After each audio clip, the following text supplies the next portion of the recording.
보통 베이크업 방법은 5회 정도를 실시하라고 합니다. 10시간 정도를 따뜻하게 하고 풀 환기를 한 번 정도 해주는 거죠. 그걸 5회 실시하는 거죠. 그래서 시간적으로 따져보면 50시간이 넘게 걸리는 과정이에요. 그래서 인테리어가 끝나자마자 몇 번 정도를 미리 하고 입주하기 전에 또 해주는 게 중요하다 보시면 돼요.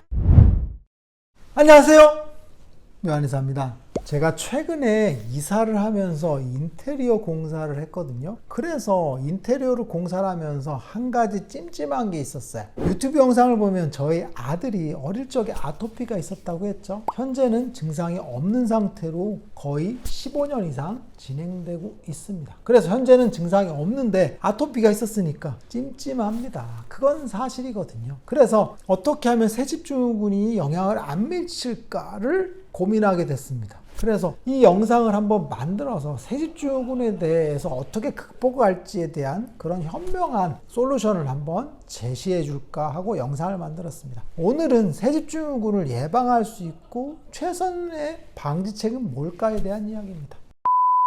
아토피 있는 분들이 걱정하는 게 새집중후군입니다. 실제로 환자분들이 새집을 인테리어를 해서 들어가거나 아니면 가구를 새로 샀을 때도 아토피가 뒤집어지는 경우들도 흔합니다. 아니 도대체 뭐가 문제길래 새집중후군이 발생을 하고 그 흔한 가구 하나 혹은 페인트 칠 한번 했다고 해서 뒤집어질까요? 실제로 새집중후군이라는 건 붙박이 가구의 접착제, 바닥면의 접착제, 마루 같은 것들을 접착하는 부분들, 이런 것들, 아니면 가구에 들어간 목재의 접착 화학물질 같은 것들, 아니면 목재를 처리하는 과정에서 쓰이는 도료 같은 것들이 영향을 미치죠. 그래서 소파나 가구의 칠 같은 것들, 아니면 매트리스 안에 들어가 있는 성분들, 이게 종합적으로 영향을 미치는 겁니다. 그리고 인테리어를 할 때 들어가는 플라스틱류 같은 것들, 그리고 붙박이 가구 겉에 발려진 필름들, 이런 것들이 다 화학약품 처리가 돼 있고 코팅 처리가 돼 있죠. 그래서 유해 물질들이 들어있는 것은 사실입니다. 그래서 건축자재 같은 것들, 그리고 휘발성 유기화합물, 보크라고 하죠. 이런 것들, 아니면 포름 알데하이드 같은 것들이 새집중후군에 영향을 미치죠. 그리고 또 하나는 곰팡이 같은 것들도 영향을 미칠 수가 있는 거죠.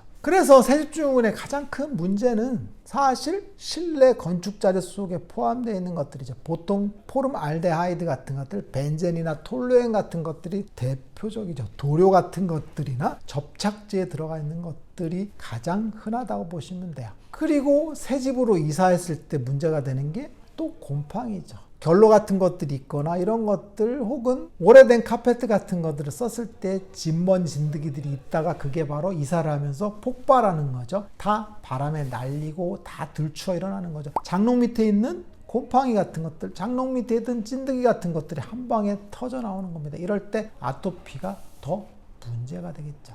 그래서 문제의 핵심은 포름알데히드 같은 것들, 모크, 아니면 곰팡이나 진먼 진드기 같은 것들, 이런 것들로 화학물질과 알레르기 물질 두 가지로 분류해 볼 수가 있는 겁니다. 대체적으로는 포름알데히드 같은 이런 유해 화학물질들만 생각하는 경우들이 많은데, 이사를 하면서 생기는 곰팡이, 진먼 진드기 같은 것도 영향을 미친다고 보시면 돼요. 그래서 이런 추세를 반영을 해서 요즘은 인테리어를 할 때 친환경 소재를 쓰게 돼 있죠. 특히나 도장 같은 것들이 문제가 되기 때문에 친환경 도장 같은 걸 하죠. 문제는 굉장히 비싸다는 겁니다. 먹어도 되는 페인트를 사용을 하니까 엄청나게 도장 비용이 비싸죠. 목재 같은 것도 친환경 목재를 쓰게 되죠. 그런 경우들도 가격이 또 올라가는 거죠. 왜? 찜찜하니까 안 쓸 수는 없거든요.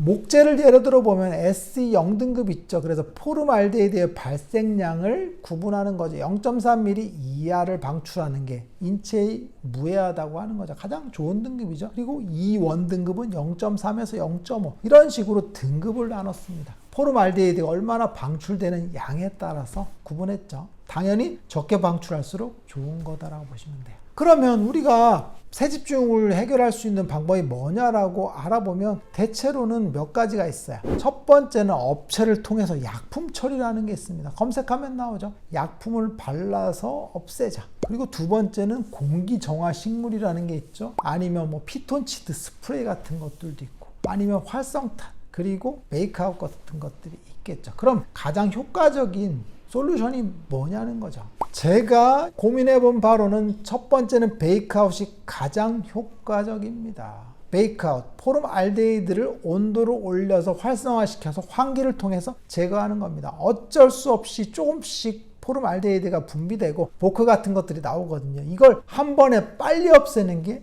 최선책이죠. 희석시키는 겁니다. 그래서 베이크아웃을 업체가 해주기도 하죠. 보일러를 통해서 온도를 올려서 베이크아웃을 하게 되는데 이게 한계점이 있죠. 그래서 업체 같은 경우는 고온을 빨리 올려서 환기를 반복하는 거죠. 그런데 시간은 한정돼 있으니까 보통은 하루 정도에 끝내거나 길어야 이틀 정도에 끝내게 되겠죠. 그래서 고효율적으로 베이크아웃을 하게 되는데 실제로 비용이 좀 비싼 편이죠. 그래서 현실적으로 집에서 개인이 할 수 있는 베이크아웃 방법을 한번 알려드릴 거예요. 우선은 첫 번째는 창문을 다 닫습니다. 그리고 수납장을 다 열어야 됩니다. 모든 수납장을 다 열어야 돼. 그리고 가구 같은 거에 덮여 있는 것들, 표면 보호 보양지 같은 것들이죠. 이런 것들도 다 떼야 돼. 비닐도 다 제거하고. 그리고 난방 시스템을 35도에서 40도 정도로 올리는 게 중요한데 겨울철 같은 경우는 현실적으로 올려도 온도가 올라가지 않습니다. 그리고 여름철에도 마찬가지고 일정 정도 이상 올라가지는 않는데 그 한계점이 분명히 존재하니까 35도 정도에서 40도 정도만 세팅하는 겁니다. 그 이상 올려도 올라가지 않습니다. 그래서 그 정도로 올리고 10시간 정도를 유지하는 겁니다. 그리고 한두 시간을 풀 환기시키는 겁니다. 전체를 완전 다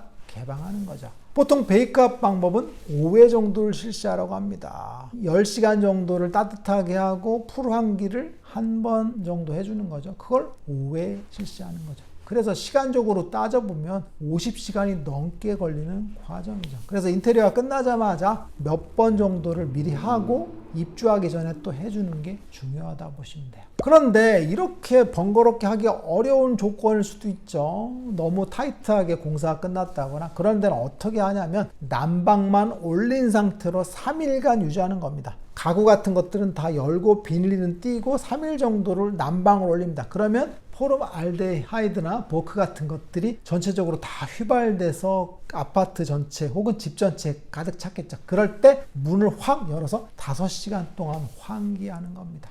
그래서 짧게 베이크아웃 하는 방법도 있습니다. 그리고 베이크아웃 후에 관리가 중요한데 베이크아웃 후에도 기본적으로 오염물질들은 조금씩 방출하게 되어 있습니다. 그래서 지속적으로 환기를 시켜주는 게 중요합니다. 외출했을 때는 약간 틈을 벌려주고 희석시키는 게 중요할 것 같습니다.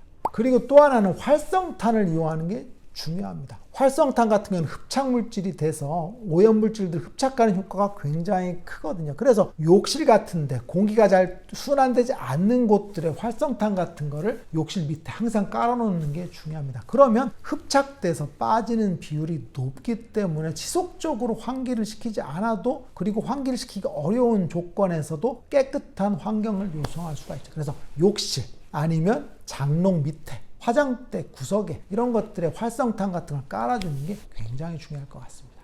오늘 이 시간에는 새집중후군을 예방할 수 있는 두 가지 방법에 대해서 한번 알아봤어요. 가장 현실적으로는 베이크아웃을 하는 게 중요할 것 같고 베이크아웃을 한 이후에는 활성탄 같은 걸 이용해서 지속적으로 흡착시키는 게 아토피의 재발 가능성을 줄이는 방법이다라고 보시면 될 것 같습니다. 요한사에게 궁금한 것 있으면 댓글 남겨서 영상을 통해서 답변하겠습니다. 빠잉!